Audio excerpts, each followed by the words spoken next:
puji Dia, sembah dan puji Dia, sembah dan puji Dia,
Hamba-Mu tetap berjanji di hadapan Tuhan, hamba Tuhan di firman Tuhan. Hanya firman Allah yang hidup, yang benar dan yang sempurna yang hamba bagikan. Inilah firman Allah yang hidup. Kami ingin mendengarnya di dalam nama Bapa, Putra, Roh Kudus, di dalam nama Tuhan Yesus. Dan katakan amin. Puji nama Tuhan, haleluya. Puji nama Tuhan, apa kabar? Luar biasa, dahsyat, hebat, ajaib buat kita. Amin. Puji nama Tuhan. Saudara, saya akan melanjutkan khotbah saya tentang mentalitas anak Allah. 2 pekan yang lalu saya berbicara tentang pikiran yang jahat, yang sebelumnya juga saya berbicara tentang pikiran kedua, mempengaruhi mentalitas kita sebagai anak-anak Allah. Penting bagi saudara dan saya hari ini untuk memiliki mentalitas yang kuat dan bertahan di dalam Kristus. Buang semua pikiran kedua dan juga pikiran jahat di dalam kehidupan kita. Hari ini saya mau banyak berbicara tentang pikiran bebas. Kemarin sudah pikiran kedua, sudah pikiran jahat, dan hari ini saya akan berbicara tentang pikiran bebas. Roma 12 ayat yang kedua. Demikian firman Tuhan. Janganlah kamu, yaitu saudara dan saya, menjadi serupa dengan dunia ini, tetapi berubahlah oleh pembaharuan budimu, sehingga kamu dapat membedakan mana kehendak Allah, titik 2, apa yang baik, berkenan, dan yang sempurna. Jadi firman Tuhan bilang bahwa janganlah kamu, yaitu saudara dan saya, menjadi serupa dan segambar dengan dunia ini. Dengan kata lain, firman Tuhan ingin mengatakan bahwa dunia punya project, dunia punya destination, punya tujuan. Jadi selain dia punya project, dia punya tujuan dan dia punya goal, agar saudara dan saya serupa segambar dengan dunia. Setiap orang yang tinggal di dalam dunia ini harus sama, harus mirip dengan apa yang dikatakan dunia, dengan cetakan dunia di dalam hidupnya. Sedangkan di dalam firman Tuhan mengatakan bahwa saudara dan saya yang sudah mengenal Tuhan menjadi serupa segambar dengan Allah. yaitu di dalam Roma 8 ayatnya ke-29. Ya, menjadi serupa segambar dengan Allah, tapi si iblis mau agar saudara dan saya sama serupa dengan gambaran dari dunia ini. Tidak seperti Tuhan, tidak seperti Yesus, melenceng daripada Yesus. Bahkan dunia mau agar saudara dan saya menjadi antikristus. Kemarin ada TikTok, ada sebuah chipnya ada dua deh. Chipnya ada yang berapa hertz terus ini, dan dia adalah orang pertama di Indonesia menggunakan chip itu. Chip ini kita nanti akan berhadapan juga. Mungkin saat ini baru satu orang. Nanti mungkin akan ada satu kelompok. Nanti mungkin juga akan ada satu area, satu regional. Ini yang dunia siapkan. Dulu ya, saya khotbah tentang akhir zaman. Chip ini pasti tidak banyak orang yang mau. Kenapa? Karena di dalam chip itu sudah ada dalam firman adalah ada 666. Jadi tidak akan ada yang mau. Saya berpikir cuma dua aja yang mau. Yang pertama adalah bayi, anak-anak kecil, balita. Kenapa? Karena balita kecenderungannya adalah penculikan. Dengan dipasang chip seperti ada GPS, jadi dia tahu ada di mana. Saya berpikir itu. Yang kedua adalah para manula. Manula kadang-kadang dia tidak tahu, tiba-tiba udah ada citraan dia. Manula tidak tahu, tiba-tiba udah ada di tetangga kita. Tapi tetangganya bukan tetangga di rumah kita, tetangga di saudara kita. Tiba-tiba. Jadi harus pakai chip. Supaya apa? Supaya bisa mendeteksi. Nah, saya berpikir dua itu ternyata berbeda sekali. Saat ada corona, hari ini kalau kita mau ke Citraland atau mau ke Taman Anggrek, ke gedung atau apapun juga harus sudah divaksin. Bagaimana dia mengetahui sudah divaksin atau belum? Peduli Lindungi. Kita buka, kita scan. Nanti nggak perlu itu. Nanti simple sekali. Anda tinggal masuk saja. Kenapa? Karena di dalam diri kita ada chip. Baru saya juga baca mengusulkan kasus pelecehan anak untuk menggunakan chip. Pada waktu keluar dari penjara, mereka dengan gampang bisa pantau. Penting sekali orang-orang yang ada kasus pelecehan seksual, terutama anak di bawah umur 12 tahun, untuk ditaruh chip. Chipnya adanya di tangan. Nah, ini yang kita harus tahu, bahwa dunia mau agar supaya kita menjadi serupa, segambar dengan dunia ini, mengikuti perkembangan dunia. Kita harus tahu bahwa hari ini kita harus sesuai, segambar dengan Yesus. Janganlah kamu menjadi serupa dengan dunia ini, tetapi berubahlah oleh pembaharuan budimu. Nah, firman Tuhan bilang jangan sampai saudara dan saya mengikuti perkembangan dunia, tapi saudara dan saya harus berubah. Budi dijelaskan sebagai pikiran dan sebagai mentalitas kita. Jadi yang harus berubah tentunya saya percaya adalah pikiran kita dan juga mentalitas kita. Tanpa berubah daripada pikiran dan juga mentalitas kita, saya percaya bahwa kita akan mengikuti pergerakan-pergerakan apa yang dilakukan oleh dunia. Dunia mau kita berubah untuk ngikutin dia. Tadinya kita baik menjadi jahat. Tadinya kita benar menjadi sesat. Tadinya kita lurus-lurus hidup kita. Lewat dunia ini, dunia menjadikan saudara dan saya menjadi menyimpang dan menjadi bengkok. Tadinya saudara berani untuk menghadapi apapun juga, tapi dunia memutar semuanya menjadi suatu ketakutan demi ketakutan. Inggris gelombang 3 corona. Tadinya kita ada suatu keberanian, tapi karena kita dengar berita, karena kita tahu bahwa corona luar biasa sekali, jadi akhirnya kita takut. Nah, dunia mau agar kita selalu takut dan penuh dengan ketakutan dalam hidup kita. Dunia juga akan mengubah bagaimana seorang pendeta menjadi pendeta. Saya lihat di TikTok luar biasa, pendeta, hamba Tuhan, ada gerejanya juga. Bagaimana emosional kita tertahan, semuanya dia pukul. Kenapa? Karena dunia maunya seperti itu. Pendeta jadi pendeta, pastor jadi ustaz. Seberapa banyak hari ini yang dia khotbah di gereja, hari ini dia adanya di masjid. Dunia ubah itu. Pastor supaya bisa menjadi apa? Ustaz. Tadinya kita taat setia sampai akhirnya kita murtad. Dunia mau mengubah kita dari anak Allah menjadi anak iblis. Dari yang tadi kita tidak mengenal dosa, kita takut akan dosa, menjadi dosa, menjadi suatu kebiasaan. Itu yang dunia akan ubah. Makanya firman Tuhan bilang bahwa saudara saya tidak boleh menjadi serupa segambar dengan dunia ini, tapi saudara saya harus menjadi serupa segambar dengan gambar anaknya, yaitu Yesus Kristus, melalui kebenaran firman hari ini. Maka itu engkau harus berubah melalui cara kita berpikir, melalui sikap kita berpikir, melalui sudut pandang kita. Kita harus berubah. Tidak perlu untuk kita menunggu dunia untuk berubah, karena dunia pasti tidak mungkin berubah. Dunia pasti akan dengan segala caranya, dia akan bilang bahwa dia yang lebih baik dan dia yang lebih benar. Yang harus berubah siapa? Yang harus berubah adalah kita, yaitu saudara dan saya yang harus berubah. Dan saya percaya perubahan ini dikerjakan secara langsung di dalam Kristus Yesus.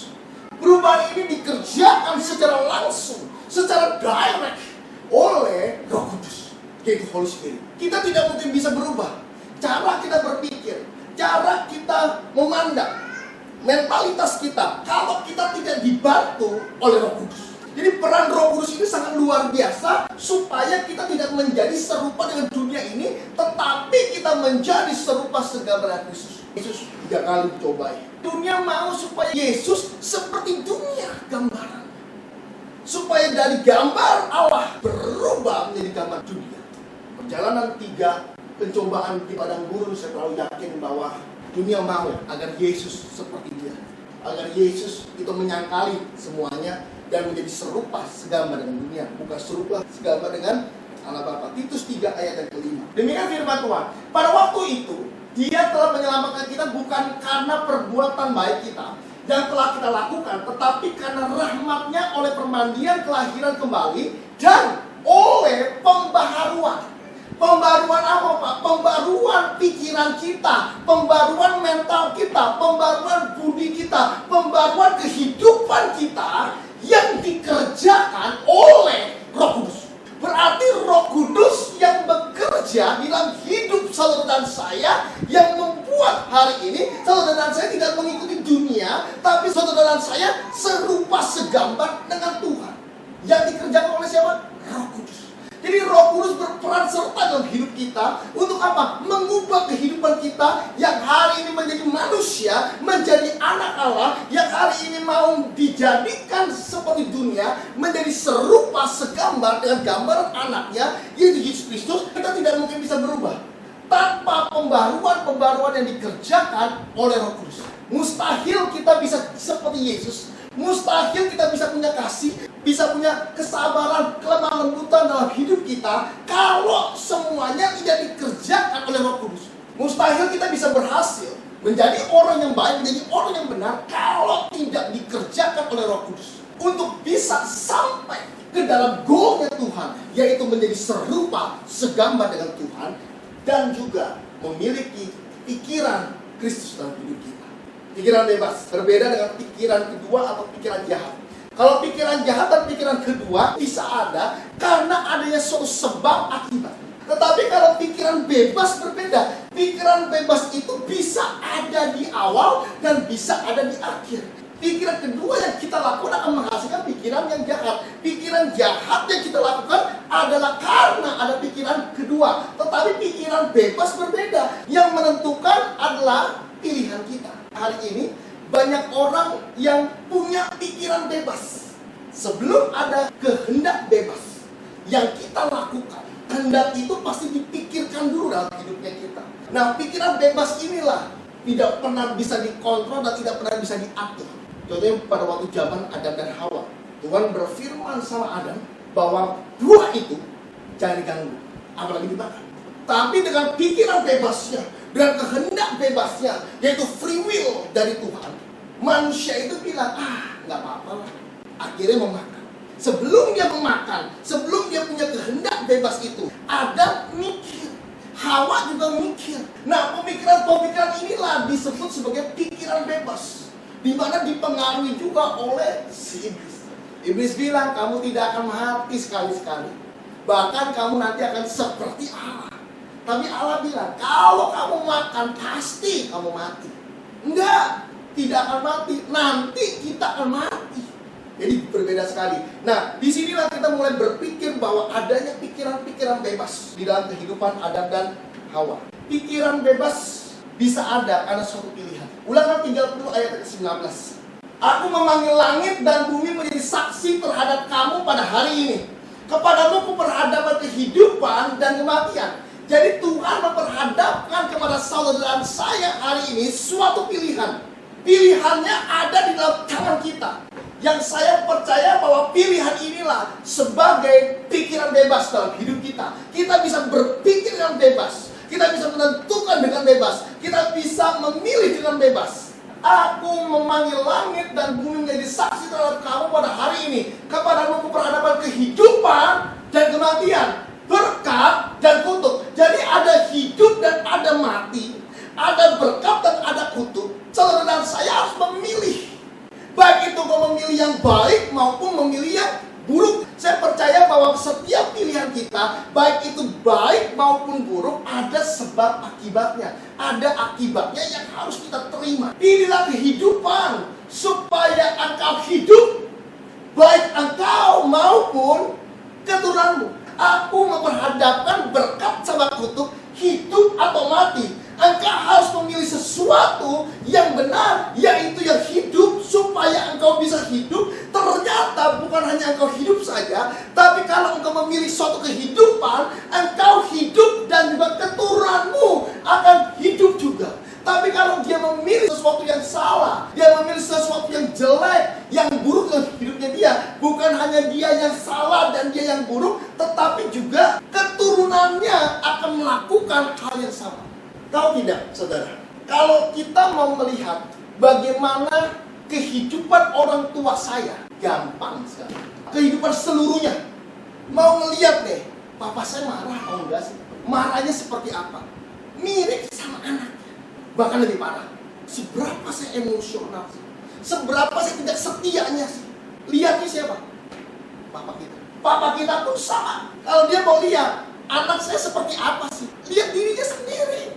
Karena kehidupan kita, saya percaya, adalah cermin dua arah. Di mana pada waktu kita melihat diri kita, kita juga melihat bapak kita. Pada waktu bapak kita melihat dirinya, dia juga melihat anaknya juga yang ada dalam cermin itu. Ada cermin dua arah. Hari ini yang anaknya itu piatu. Papa saya seperti apa sih? Ibu saya seperti apa sih? Simple, sederhana. Lihat diri sendiri. Kenapa? Kita cermin dua arah. Setianya kita sama Tuhan seperti apa? Pelitnya kita seperti apa? Lihat bapak kita. Marahnya kita seperti apa? Lihat bapak kita. Dan bapak juga sama. Kalau mau lihat anaknya seperti apa nantinya, lihat diri dia sendiri. Hidup saya penuh dengan pemberontakan. Bapaknya pemberontakan. Yakin nggak? Saya yakin. Hidup yang baik, keturunan pasti baik. Kenapa? Karena pilihan kita yang benar. Tapi kalau hidup kita tidak baik, keturunan kita pasti tidak baik. Itu sebab akibat. Free will, kehendak bebas, pilihan bebas dalam hidup kita. Hari ini kita harus memilih sesuatu yang baik, yang benar. Hati-hati cermin dua arah. Hari ini mau melihat anak saya seperti apa? Lihat diri saya sendiri. Jiwanya saya punya replika ke anak saya. Mirip, bapak sama anak mirip. Kalau saya mau tahu kehidupan bapak saya, lihat diri saya aja. Mirip pasti, udah jelas. Tidak akan mungkin diragukan lagi, pasti mirip. Bagaimana cara berpikir, pelitnya, pemberontaknya, marahnya, geramnya, dan juga kehidupan yang tidak baiknya, semuanya. Lihat apa? Lihat diri kita sendiri. Makanya firman Tuhan bilang, pilih kehidupan supaya saudara dan saya hidup dan anak juga hidup dengan satu kebaikan yang luar biasa. Ya, Hakim-Hakim 2 ayat ke-11 demikian firman Tuhan. Lalu orang Israel melakukan apa yang jahat di mata Tuhan. Lalu orang Israel, orang percaya, orang Kristen melakukan apa yang jahat di mata Tuhan. Ini bukan di mata manusia. Di mata manusia dia melakukan hal yang baik. Dia memberikan sedekah, dia memberikan sumbangan, dia memberikan persembahan. Tetapi di mata Tuhan dia tak memberikan itu. Kenapa? Karena hatinya busuk. Yang terpenting maaf, bukannya di mata manusia, tapi yang terpenting hari ini di mata Tuhan. Kemarin saya melayani satu orang, ini orang pintar sekali, luar biasa, sampai mau ditarik ke Singapura. Datang ke rumahnya, saya datang, saya lihat, wush, luar biasa. saudara tahu piala sama penghargaan. Aduh, satu ruangan gini tidak cukup. Dia dapat penghargaan dari A, dari B, dari C, dari D. Ya, di Thailand, di Filipina, di Indonesia, di mana semuanya luar biasa sekali. Kami layani, saudara, maaf. Itu semua di mata manusia. Piala yang dia punya, penghargaan yang dia punya, maaf, itu di mata manusia. Di mata Tuhan ada. Oh maaf, di mata Tuhan tidak pernah ada. Di mata Tuhan yang ada adalah hatimu seperti apa. Bukan gerejamu di mana, jemaatmu berapa, bukan titelmu apa. Di mata Tuhan kita seperti apa. Ini orang Israel melakukan apa yang jahat di mata Tuhan. Di mata manusia baik pastinya.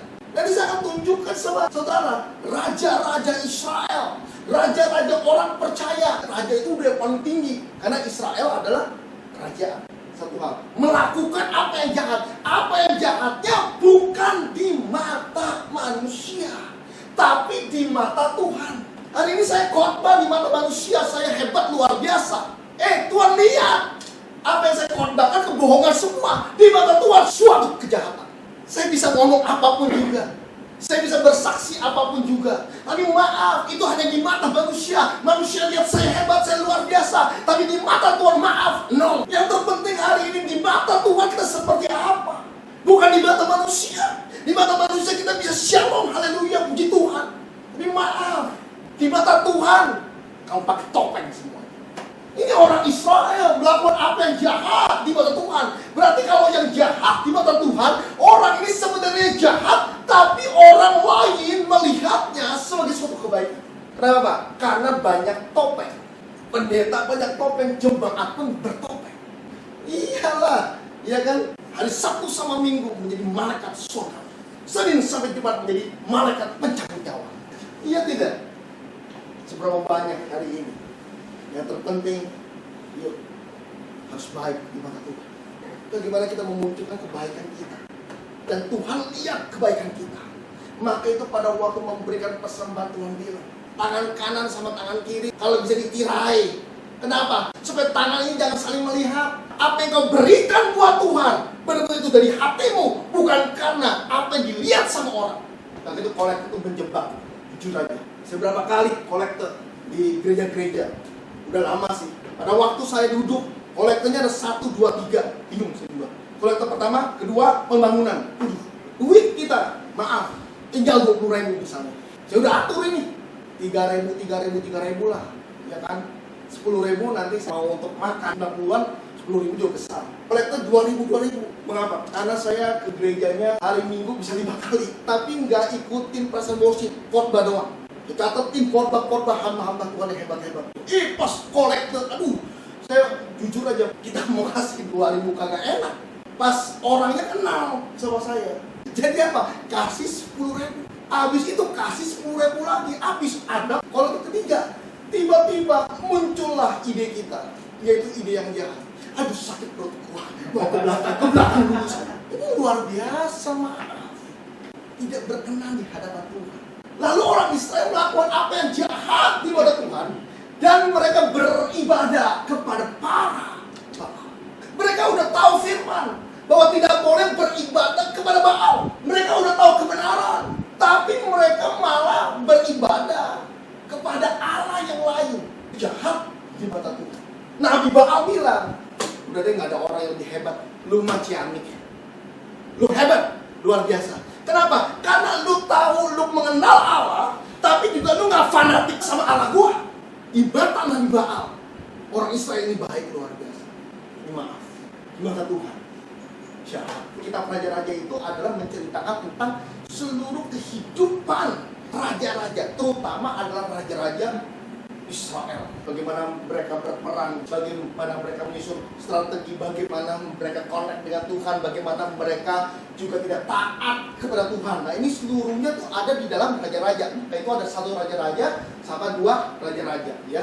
1 Raja-Raja 15 ayat 25 sampai 26. Dengan firman Tuhan, Nadab anak Yerobeam menjadi raja atas Israel dalam tahun kedua zaman Asa, raja Yehuda. Ia memerintah atas Israel 2 tahun lamanya. Ia melakukan apa yang jahat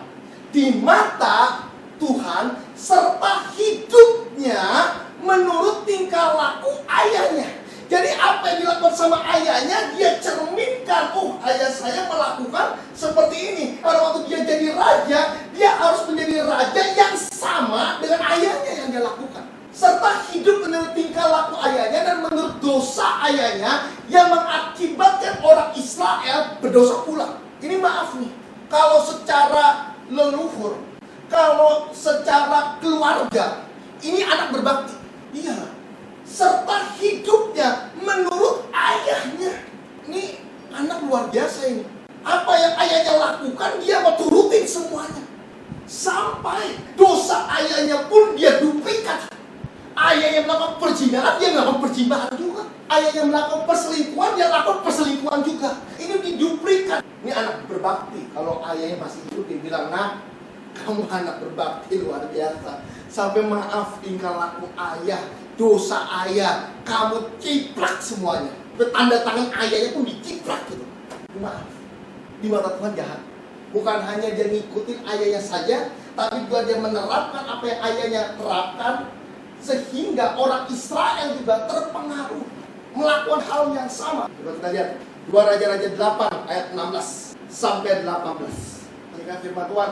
Dalam tahun kelima zaman Yoram, anak Ahab raja Israel, pada waktu itu Yosafat adalah raja Yehuda. Yoram anak Yosafat raja Yehuda menjadi raja. Ayat ke-17. Ia berumur 32 tahun pada waktu itu ia menjadi raja, dan 8 tahun lamanya ia memerintah di Yerusalem. Ayat ke-18.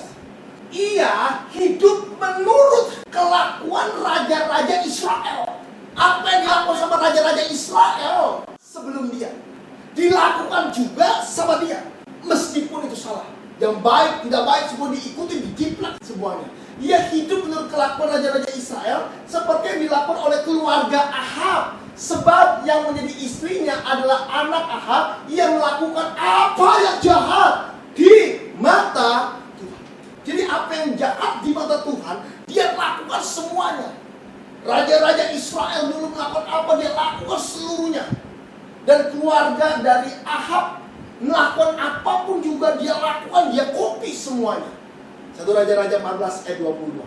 Tetapi orang Yehuda melakukan apa yang jahat di mata Tuhan, dan mereka menimbulkan cemburunya dengan dosa yang diperbuat mereka lebih daripada segala dosa yang dilakukan oleh nenek moyang mereka. Mereka melakukan apa yang jahat di mata Tuhan, yang dilakukan sama nenek moyangnya dia ciplak dan dia lebihkan. Jadi dia sudah melakukan dosa lebih daripada yang pernah dilakukan oleh nenek moyangnya. Jadi nenek moyang melakukan ABC, dia nggak melakukan ABC, DEF. Bukan melakukan hal yang sama saja, tapi dia mereplika hal-hal yang baru yang lebih jahat sekali. Pikiran jahat bisa ada, bisa. Tapi saya perlu yakin, pikirannya bebas. Kenapa? Dia bisa melakukan apapun juga yang dia mau lakukan. Kenapa? Karena dia raja, punya jabatan. Matius 16 ayat 21 sampai 23. Sejak waktu itu Yesus mulai menanyakan kepada murid-muridnya bahwa ia harus pergi ke Yerusalem dan menanggung banyak penderitaan dari pihak tua-tua, imam-imam, dan kepada ahli-ahli Taurat, lalu dibunuh dan dibangkitkan pada hari ke-3. Yang menjadi musuh Yesus dalam 3,5 tahun itu hanya 3. Ahli-ahli Taurat, orang-orang Farisi sama orang Saduki juga sama, ya. Dimana mereka tahu firman, tahu kebenaran, dia punya pikiran bebas dan berulang-ulang kali dia mau menghancurkan Yesus. Padahal dia tahu di firman nggak boleh menghancurkan orang lain, tidak sesuai dengan firman. Tapi dia melakukan. Kenapa dia bisa melakukan? Karena dia punya pikiran bebas yang menghasilkan kehendak bebas dalam kehidupan mereka bertiga. Ayat 22. Tetapi Petrus menarik Yesus ke samping dan menegur dia. Katanya, Tuhan, kiranya Allah menjauhkan hal itu. Hal itu sekali-kali tidak akan menimpa engkau. Jadi Petrus dengan sangat arogannya dia bilang bahwa itu tidak akan mungkin bisa terjadi. Kenapa? Karena saya tameng hidup. Petrus ini pas pampres. Hidupnya itu cuma untuk satu, melindungi orang yang dilindungi. Ayat 23 Yesus bilang apa coba? Maka Yesus berpaling dan berkata kepada Petrus, "Enyahlah iblis." Berarti di dalam diri Petrus ada pikiran iblis, ada pikiran bebas dari si iblis. Engkau suatu batu sandungan bagiku, sebab engkau bukan memikirkan apa yang dipikirkan Allah, melainkan apa yang dipikirkan oleh manusia. Jadi apa yang dipikirkan oleh manusia dengan pikiran bebasnya, saya percaya itu dari iblis. Maka itu Yesus bilang, enyah kamu iblis. Kenapa? Karena Petrus memiliki satu pemikiran, yaitu pikiran bebasnya dia. Oh, dia pasti mau menjadi tameng hidupnya Tuhan. Ternyata maaf, dia melakukan apa yang jahat di mata Tuhan. Tapi kalau di mata dunia gimana? Petrus, wah luar biasa. Tuhan, Petrus ini mau menjadi tameng hidup buat Tuhan. Di mata Tuhan maaf, Petrus bohong. Yunus 1 ayat 1 sampai dengan ayat yang ketiga. Datanglah firman Tuhan. Berarti firmannya langsung, direct dari Tuhan. Ini bukan datanglah firman iblis, tapi datanglah firman Tuhan kepada Yunus bin Amitai demikian. Ayat kedua, bangunlah, pergilah ke Niniwe, kota besar itu berserulah terhadap mereka karena kejahatannya telah sampai kepadaku. Jadi gini, Yunus terima firman, bukan dia tidak terima firman. Dia orang connected dengan Tuhan. Tidak mungkin orang yang tidak connected dengan Tuhan, tiba-tiba firman Tuhan datang. Ini orang connected dengan Tuhan. Maka itu Yunus ini sebagai apa? Nabi. Karena hidupnya ada firman, ada pujian, ada doa. Ada mesbah yang dia bangun juga. Dia connect dengan Tuhan, sehingga firman Tuhan nyata untuk Yunus. Firmannya apa? Bangunlah, pergi Yunus, kamu ke Niniwe, kota yang besar itu, berserulah terhadap mereka karena kejahatannya telah sampai kepadaku. Yunus dengar ini dengan baik di telinganya dia. Bangun, bangkit, pergi ke Niniwe. Ayat 3. Tetapi Yunus bersiap untuk melarikan diri ke Tarsis. Aneh sekali. Dia dengar firman. Tuhan nyata loh, firmannya luar biasa. Lalu telinganya dia. Dan setelah dia dengar firman, dia bersiap untuk apa? Lari. Loh, ini firman yang dia dengar, ini firman apa ini? Saya bingung ini. Tetapi Yunus bersiap untuk melarikan diri ke Tarsis, jauh dari hadapan Tuhan. Ia pergi ke Yafo dan mendapatkan di sana sebuah kapal yang akan berangkat ke Tarsis. Dia membayar biaya perjalanan, lalu naik kapal itu untuk berlayar bersama-sama dengan mereka ke Tarsis, jauh dari hadapan Tuhan. Yunus punya kehendak bebas. Sebelumnya saya yakin, pikiran bebas. Ketika dia terima firman, dia mikir, inilah pikiran bebas dia. Saya bisa taat kepada firman atau tidak taat. Siap-siap dia. Tapi bukan ke Niniwe, justru ke Tarsis. Melainkan dengar firman nggak? Dengar firman. Maka itu maaf, jangan pernah bangga hari ini. Pak, saya udah dengar firman Pak 52 kali dalam 1 tahun Pak. Oh, jangan bangga. Saudara dan saya harus bangga karena ketaatan kita, karena kesetiaan kita bersama-sama dengan Tuhan. Saya bangga, saya baca 1 ayat, saya lakukan itu. Yang terpenting satu, bukan dengan firman-Nya, taat apa yang kita dengar. Pikiran bebas kita, yes, saya tahu kebenaran firman, tapi maaf, belum tentu saya lakukan. Ada satu orang pelacur, saya tanya, kenapa kamu lakukan ini? Ya karena terjebak ekonomi, klise lah. Terus saya baru tahu, saya kaget ketika dia pakai kalung salib. Saya bilang, kamu Kristen? Iya, Kristen lah. Enggak ke gereja sih, Sabtu sama Minggu. Terus saya tanya, di gereja melayani, singers. Sabtu sama Minggu, dia singers di gereja. Senin sampai Jumat, dia melakukan diri. Tahu kebenaran? Tahu. Tahu firman? Tahu. Dia terima firman hari Sabtu, Minggu juga. Dia tahu tidak boleh berzina. Dia tahu tidak boleh melakukan dosa. Satu hal, dia tidak tahu. Firman yang dia dengar hari ini. Nggak usah dengar firman yang banyak-banyak. Dengar firman yang sederhana, lakukan itu. Percuma kita dengar khotbah hebat-hebat luar biasa dengan tema-tema Inggris. Ada dengar, yes, bagus, luar biasa. Taat nggak sama firman itu? Kalau tidak taat, maaf. Anda mendingan baca ayat 1, tapi Anda lakukan itu. Saya ini suka, orang yang suka firman, ke gereja itu 5 kali dalam 1 minggu. Udah ngelotok ini ayat-ayat. Ya kan? Tapi maaf, lakuinnya. Belum tentu. Hari ini, firman yang sederhana. Lakukan itu semua. singkirkan hari ini pikiran bebas. Abraham, Musa, Daud jatuh. Sebelumnya dia dengar firman nggak? Dengar firman. Apalagi Abraham dengar firman bahwa engkau akan menjadi bapa, keturunanmu akan seperti pasir dan bintang-bintang, hitung kalau bisa. Dia dengar firman. Sarah pun dengar dari Abraham. Wow, luar biasa. Jatuh. Kenapa? Kehendak bebas. Sebelumnya pikiran bebas. Pikirannya satu, aku loh udah tua, udah menopause. Abraham juga udah tidak segagah pada waktu dia masih muda. Tidak mungkin ini semuanya. Pikiran bebas itu menjadikan mereka jatuh. Saudara, yuk hari ini kita mau taat kepada Tuhan.